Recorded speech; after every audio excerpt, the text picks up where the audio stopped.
예수께서 그들에게 항상 기도하고 낙심하지 말아야 할 것을 비유로 말씀하여 이르시되 어떤 도시에 하나님을 두려워하지 않고 사람을 무시하는 한 재판장이 있는데 그 도시에 한 과부가 있어 자주 그에게 가서 내 원수에 대한 나의 원한을 풀어주소서 하되 그가 얼마 동안 듣지 아니하다가 후에 속으로 생각하되 내가 하나님을 두려워하지 않고 사람을 무시하나 이 가부가 나를 번거롭게 하니 내가 그 원한을 풀어주리라. 그렇지 않으면 늘 와서 나를 괴롭게 하리라 하였느니라. 주께서 또 이르시되 불의한 재판장이 말한 것을 들으라. 하물며 하나님께서 그 밤낮 부르짖는 택한 자들의 원한을 풀어주지 아니하시겠느냐. 그들에게 오래 참으시겠느냐. 내가 너희에게 이르노니 속히 그 원한을 풀어주시리라. 그러나 인자가 올 때에 세상에서 믿음을 보겠느냐 하시니라. 아멘. 우리가 이 누가복음 18장 1절부터 8절의 내용을 그동안 너무 잘못 사용해 왔거든요. 우리 앞에까지 이렇게 본 본문들을 보면 말세에 그 임박한 종말 직전에 어떤 일이 있고 주님께서 우리에게 어떤 마음의 자세를 가지고 살아야 되는지, 그리고 불의한 재판장, 불의한 이 청지기 같은 이런 어 본문에서는 너희들이 그거 절대로 잃어버리지 말아야 돼. 지금 임박해 있는 이 시기를 아무렇게나 보내면 안 돼. 이런 긴박성을 가지고 우리에게 말하고 계시거든요. 이 연결선상에서 우리가 이 18장 1절부터 8절까지의 내용을 봐야 됩니다. 연속되어 있죠. 사실 누가복음에만 이 본문이 있거든요.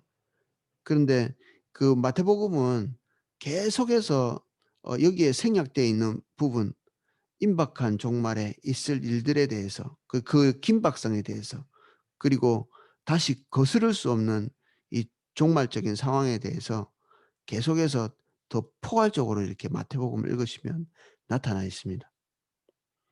어, 이게 중복되는 부분도 있고 중복되지 않은 부분도 있고, 제가 모든 복음서는 그렇다고 했잖아요.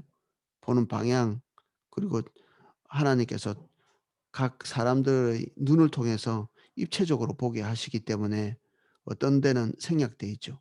누가복음에는 그 긴박성이 생략되어 있지만 어느 정도는, 그렇지만 계속해서 연결되어 있는 고리가 이 18장이라고 볼 수 있습니다. 예수께서 그들에게 항상 기도하고 낙심하지 말아야 할 것을 비유로 말씀하여, 뒤에 내용들을 쭉 보시면 알겠지만 이 낙심은 우리 믿는 자들이 믿지 않는 세상과 더불어 살아갈 때에 찾아오게 될 낙심이죠. 우리의 믿음이 세상에 통용이 되나요? 통용 안 되죠. 그들은 항상 대립된 자리에 있습니다. 그리고 우리의 믿음은 그들을 보이지 않게 항상 정죄합니다. 우리가 하나님의 말씀에 따라서 살면 살수록 그들은 빛이 들어올 때 어둠이 좋아하는 게 아니라 어둠이 싫어합니다. 우리도 처음에 그랬지 않아요? 우리도 우리의 빛이 들어올 때 움찔하고 숨죠. 똑같이 지금 어둠 가운데 있고 복음의 빛 가운데 있지 않는 사람들은 우리가 하나님의 말씀대로 살면 살수록 그들이 정죄받는 느낌을 가집니다. 비아냥거리고 공격하고 하나님의 말씀대로 살 수 없도록 구조적으로 어, 괴롭히죠. 이 상황에서 우리가 낙심할 가능성이 있는 것입니다. 요한계시록은 어, 로마의 정권 아래서, 지금 여기도 로마의 정권 아래에 있는 거거든요. 식민지 취하기 때문에 더욱 열세겠죠. 어떤 그 외적인 힘을 볼 때, 정치적인 힘을 볼 때 훨씬 열세에 있죠, 그리스도인들이. 이때부터 어, 로마 제국의 절반 그 이탈리아를 중심으로 한 그 로마 있습니다. 이 로마가 어 동 서로마 제국인데 이 서로마 제국이 멸망할 때까지 혹독한 박해들이 있었죠. 요한계시록을 우리가 보면 그런 혹독함 안에서 성도들이 낙심하는 거예요. 이 땅에서 우리가 이 믿음을 가지고 존속할 수 있을까? 그러한 자들에게 하나님께서 요한계시록의 최후의 승리를 말씀하시면서 그 성도들을 격려하고 계시거든요. 그 요한계시록의 모든 그 예수 그리스도의 격려, 하나님의 격려, 그 격려는 낙심하지 말라는 것입니다. 여기에 나와 있는 거하고 주제가 똑같습니다. 우리가 하나님의 의중과 의도를 관철하면서 살아갈 때에 낙심하지 말라는 것입니다. 우리 탐욕을 이루기 위해서 부단히 기도하라는 이런 내용이 절대 아니에요. 절대 아닙니다. 이런 거짓말에 속으면 안 됩니다. 그런 거 부단히 구하지 않아도 다 하나님이 우리에게 주십니다. 우리가 살 만큼 살 수 있습니다. 우리가 필요한 만큼 얻을 수 있고 주님이 우리를 도우시기 때문에 우리가 주님의 자녀가 되었기 때문에 그딴 기도가 필요 없는 것입니다. 생각만 해도 아주 미세한 것까지도 우리의 생존과 꼭 직결된 게 아님에도 불구하고 하나님께서 우리 취향과 우리의 그 개인적인 욕구들에 대해서 무시하는 분이 아니십니다. 그런 아버지가 지금 여기에서 말하는 것처럼 너희들이 좀 더 이렇게 쥐어짜고 인내하고 막 부단히 구하고 소나무 뿌리를 뽑는 것 같은 여기에 이미지가 그렇거든요. 우리가 왜 그런 인내를 가지고 우리 개인적인 필요를 구해야 됩니까? 하나님 우리 아버지신데 어떤 자녀가 자기 진짜 꼭 필요한 것들을 이게 부모 옷자락을 잡고 막 떼를 쓰고 이런 사람이 어디 있어요? 그가 구하기 전에 미리 간파하고 혹시 놓친 게 있으면 이게 언지를 주면 그거 즉시로 해결하죠, 부모가 능력이 있다면. 우리는 사실 능력이 없어서 못할 때도 있잖아요. 근데 하나님은 그런 분이 아니시거든요. 하나님은 능력이 무궁한 분이십니다. 사실 우리 능력이 있어도 우리 취향에 맞지 않으면 아이들에게 단절할 때도 있는데 하나님은 그런 분도 아니십니다. 하나님은 자녀된 그들에게 무엇이 필요한지 우리 자신보다 더 잘 알고 계십니다. 그 독소 조항이 무엇인지도 분명히 알고 계시고요. 그래서 안전합니다. 우리 큰 안정감을 딱 가지고 그리고 이 본문을 보아야 합니다. 우리는 이거 가지고 매달려서 우리의 필요를 구할 때보다 훨씬 더 여러분들의 삶의 만족감을 훨씬 더 누릴 수 있습니다. 주님과의 올바른 관계 안에 있으면 그렇습니다. 그래서 그런 오해들을 벗고 이 본문을 보도록 하겠습니다. 이르시되 어떤 도시에 하나님을 두려워하지 않고 사람을 무시하는 한 재판장이 있는데 이 본문은 어 예수님이 만들어 내셨죠. 예수님이 이 청중들 예수님에게 와서 배우고 있는 이 청중들을 가르치기 위해서 지금 여러 가지 비유 이렇게 만들어 내고 계십니다. 성경의 앞에 구약에서 나와 있는 것들을 고스란히 가져와서 해석하고 풀이할 수도 있지만 그 모든 것들을 여기에 담아서 예수님 안에 있는 그 진리를 그들에게 이렇게 말하고 있죠. 현실로 이렇게 말하고 있는 것입니다. 현실의 상황에서 그들이 알아듣기 쉽게 말하고 있는데 여기에 사람을 무시하고 하나님을 두려워하지 않는 이런 재판장이 허다히 깔려 있는 거죠. 우리의 사회는 어떨까요? 그때와 지금이 달라졌나요? 전혀 다르지 않습니다. 구조는 달라지고 나라는 달라지고 했을지 모르지만 이런 문제는 구조적 문제가 아니라 인간 본질의 문제입니다. 그래서 국가가 바뀌고 그리고 정치 체계가 바뀌고 시스템이 바뀌고 문화가 바뀌고 사람이 바뀌어도 바뀌지 않는 문제이죠. 이런 문제. 부조리의 문제가. 이건 인간 본질의 문제이기 때문에 껍데기를 바꾼다고 바뀌지 않습니다. 성경에는 그 수천 년 전에 재판장들에게 이런 제안을 하고 계십니다. 너희가 뇌물을 받아서는 안 된다. 뇌물을 받아서는 안 돼. 뇌물을 받으면 눈이 가리워져서 올바른 판단을 할 수가 없어. 뇌물을 받지 마.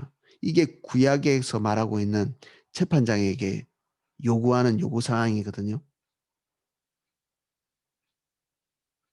하나님이 인간 안에 있는 본질의 문제를 잘 알고 있죠. 누군가 뭔가를 받으면 마음이 기울어지는 것입니다. 이렇게.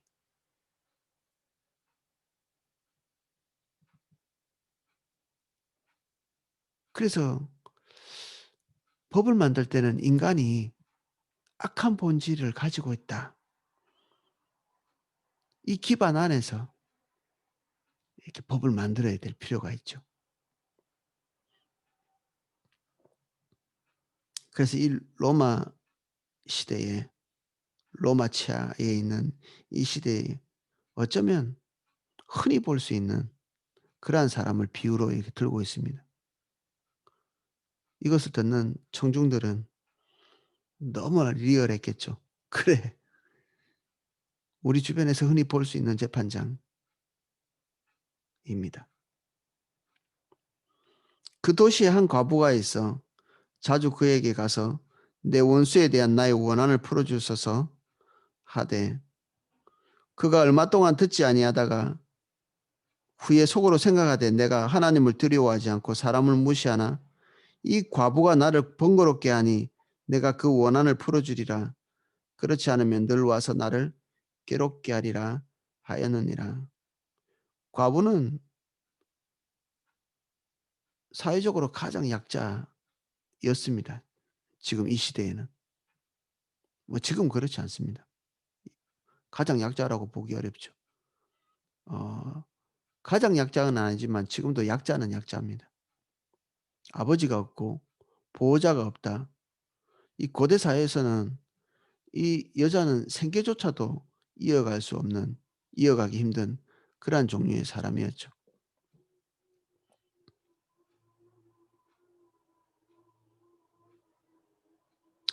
저희 집안에도 남편이 없는 그 가족이 계셨거든요. 지금 돌아가셨는데 저한테 하소연을 한번 하시더라고요. 아니 집수리를 이렇게 하나를 해도 사람들이 와서 여자가 주인이면 무시해서 아무렇게나 해 버리고 돈만 받아서 챙겨서 가 버린대요. 오늘날의 한 단면이죠 이게. 이 과거에 사회적 지위가 더 낮았던 이 과부에게는 오죽하겠습니까? 중세 때도 과부의 재산을 어떻게든 빼앗기 위해서 마녀로 이렇게 둔갑시켜 가지고 그를 죽여서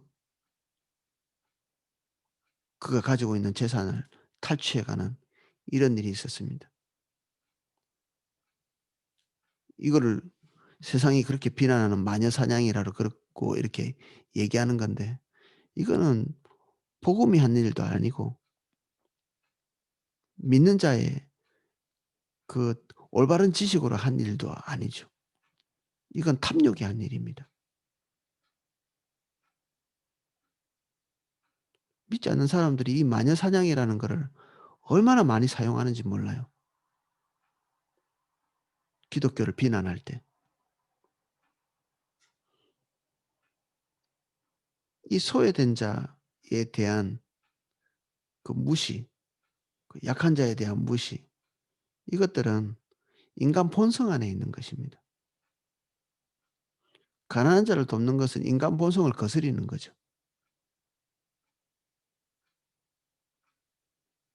그래서 성령께서 믿는 자들에게 구제에 대해서 많이 말씀하시고, 교회의 한 필수적인 일들이 연약한 자를 돌보는 그러한 일들이죠. 물질 중심적으로 돌아가는 이 일이 그 영혼의 가치를 보고 움직이는, 그러한 가치로 돌이키는, 요번에 어 그 해외에 있던 선교사님 한 분을 거액의 돈을 주고 이렇게 안전한 지역으로 이렇게 피신을 시켜서 치유가 됐다고 하더라고요. 이런 일들을 뭐 돈의 가치로 하겠습니까?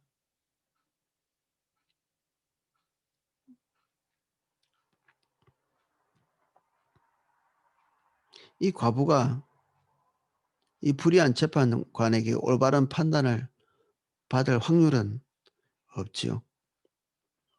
사실 이 과부가 우리입니다. 믿는 자. 항상 억울한 입장에 들어갈 수밖에 없는 사람들. 우리가 이 땅에 동조하지 않는 존재들이기 때문에 그렇습니다. 근데 이 과부가 나를 번거롭게 하니 내가 그 원한을 풀어주리라. 웬만하면 안 들어주고 싶은데 자기 명예가 손상될까 봐 자꾸 반복해서 와서 자기를 귀찮게 하고, 뭐 이게 이 과부 죽이려면 죽일 수 있지 않겠어요? 근데 왜 더 악하게 못하나요? 사람들 눈이 무서우니까. 세상은 대체로 양심으로 돌아가지 않고요. 사람들의 눈 때문에, 사람들의 비난 때문에 지탱되어져 갑니다. 사람들은 양심이 없습니다. 화인 맞아서. 그래서 양심을 지키지 않아도 될 만큼, 그리고 어 양심을 지키지 않아도, 올바른 행동을 하지 않아도 되는 그런 상황이 딱 봉착하면 사람들은 이것들을 헌신짝 같이 버려버립니다. 전쟁이나 폭동이나 이런 것들이 나면 그들의 행동을 통제할 것이 사라지고 나면 사람들이 어떻게 행동하는지 생각해 보십시오. 악마나 신비 없이 행동하잖아요.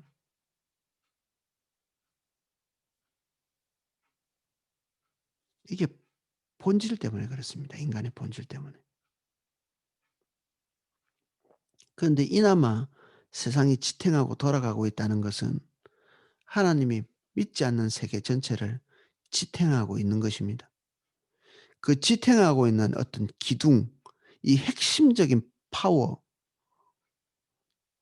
이게 사실은 에베소서에서 말하고 있는 교회입니다. 교회.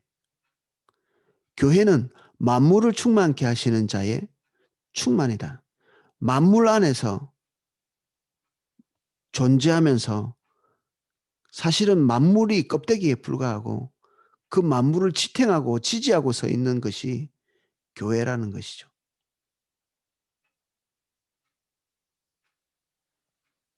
교회는 너무너무 중요한 것입니다. 세상을 지탱하게 하는 힘, 그게 교회입니다. 요한계시록에 믿는 자들이 다 제외되고 나면 세상은 불타 없어질 쓰레기에 불과하죠. 세상 속에 있는 교회가 세상을 지탱하고 있는 핵심적인 것입니다. 세상이 가장 소중히 여겨야 될 것이 교회이죠. 근데 세상은 교회를 대적하고 핍박하고 거스르죠. 우리가 어떤 부분에서 과오가 있기 때문에 그럴 수도 있는데, 본질적으로 세상과 교회는 또 이렇게 함께 할 수 없는 그런 성향이 있습니다. 이 불의한 재판관, 이 불의한 재판관이 한면에서는 세상을 대변하기도 하고 한면에서는 그럼에도 불구하고 간청해야 될 어떤 존재를 의미하기도 합니다. 하물며 하나님께서 세상에서도 이런 불의함을 통해 가지고 불의함을 관철시키고 그리고 반복해서 기도하면 관철이 되는 경우가 있는데 100%는 아닙니다, 이런 것들이. 그런 경우가 있는데 하물며 선하신 하나님께서 그 밤낮 부르짖는 자들의 원한을 풀어 주지 아니하겠느냐. 그들에게 오래 참으시겠느냐. 우리가 믿지 않는 곳에서 뜻이 하늘에서 이루어진 것 같이 땅에서도 이루어질 것에 대해서 기도하고 간청하는 그 간청이 이루어지지 않겠느냐. 이 말을 하고 있는 것입니다. 하나님의 가장 큰 소원, 그것이 하늘에서 뜻이 이루어진 것 같이 하나님의 뜻이 이 땅에 이루어지는 것이 하나님의 간절함이죠. 누가 우리에게 가르쳐 주셨나요? 예수님께서 우리에게 가르쳐 주신 그 기도 속에 그것이 포함되어 있잖아요. 근데 이것이 눈에 안 보일 수 있는 상황들이 있는 것입니다. 특별히 여기에서 이 듣고 있는 이 청중들이 살고 있는 로마 치하에서는 그렇습니다. 낙심하지 말라는 것입니다. 주의 뜻대로 살기를 낙심하지 말라는 것입니다. 하나님께서 오래 참으시기 때문에 우리는 더 고통스러울 수 있습니다. 그렇지만 구약 성경에 하나님의 성품을 오래 참으시고 성내기를 더디하시고 이게 누구에 대한 말씀이십니까? 당신의 백성들에 대한 말씀이죠. 바깥 세계에 대해서 말씀하시는 것이 아니라 당신의 백성에 대해서 말씀하시는 것입니다. 하나님은 억울한 일들을 그냥 방치하시는 분이 아니십니다. 반드시 그들의 행위대로 갚으시고 심판하시는 하나님이시죠. 당신의 백성들에 대해서는 오래 참으시고 인내하시고 화내기를 더디하시는 그런 하나님이시죠. 당신의 백성을 향해서. 구약 성경을 잘 보십시오. 하나님이 어떨 때 오래 참으시는지. 그래서 하나님은 우리에 대해서 한없이 자비로우시죠. 징계도 하시고 채찍도 때리시지만 그분은 노하기를 더디하시고 자기 자녀에 대해서 인자가 풍성하신 하나님이십니다.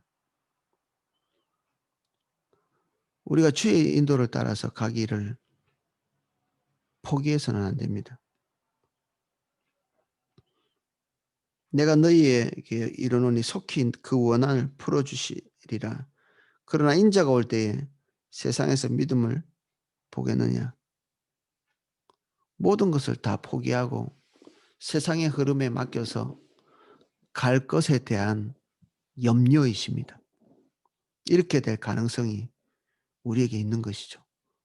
그냥 자포자기한 상태로 세상의 흐름에 따라서 그냥 흘러가는 세상이 만만치 않습니다. 지금 현재 인구 총조사를 하고 있습니다. 대한민국이 1년에 한 번씩, 몇 년에 한 번씩 하는지 모르겠는데 지금 현재 인구 총조사를 하고 있습니다. 거기에는 종교 인구를 조사하는 난도 있습니다. 이번에 조사가 끝나고 나면 기독교인이 얼마나 줄었는지 또는 늘었는지 저번 인구 조사에는 모든 사람의 기대와 달리 믿는 사람의 숫자가 대한민국에서 제일 종교 중에 최고 많은 숫자를 기록했습니다. 세상 사람들이 바라는 바는 아니지요.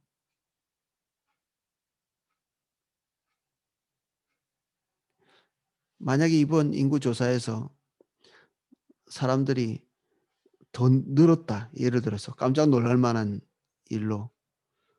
그러면 둘 중에 하나로 반응할 수 있습니다. 로마처럼 '아 이 숫자들을 더 무시할 수 없겠군.' 하고 이게 기독교 인구들을 그냥 인정하고 그들을 구슬리기 위해서 그들의 세력을 그 마음을 얻기 위해서 정치를 펴가든지 아니면 바로처럼 마음이 훨씬 더 강팍해져서 기독교 숫자를 줄이기 위해서 발악을 하든지 이 세상 정권이 하는 일들입니다. 둘 중에 하나죠. 우리는 전자가 되면 더 좋기는 한데 사실 순수한 마음으로 하는 것은 아닐 겁니다 아마.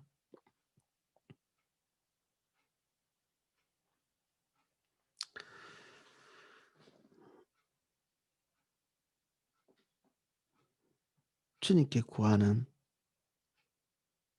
기도, 오늘 여기에 나와 있는 기도가 처음으로 한번 달라져 보면 좋을 것 같습니다. 주님, 우리가 세상 속에서 하나님의 뜻을 성취하고 이루어가는 것이 세상과 지속적으로 부딪혀가고 그리고 환란을 겪고 있는데 주님 이것을 관철시켜 주십시오. 하나님의 뜻을 관철시켜 주십시오. 우리가 거하는 직장에서, 우리가 거처하는 가정에서, 그리고 더 근본적으로는 우리 안에서, 내 내면에서부터 주의 뜻이 이루어지기를 간절히 구하는 저와 여러분 되시기를 예수님 이름으로 축복합니다. 기도하겠습니다. 주님, 주의 뜻이 하늘에서 이루어진 것처럼 땅에서도 이루어지기를 간구합니다. 예수님은 아버지의 뜻을 행하는 것이 양식이라고 말씀하셨습니다. 그 양식 오늘도 우리에게 주사 아버지의 뜻을 이루게 하시옵소서.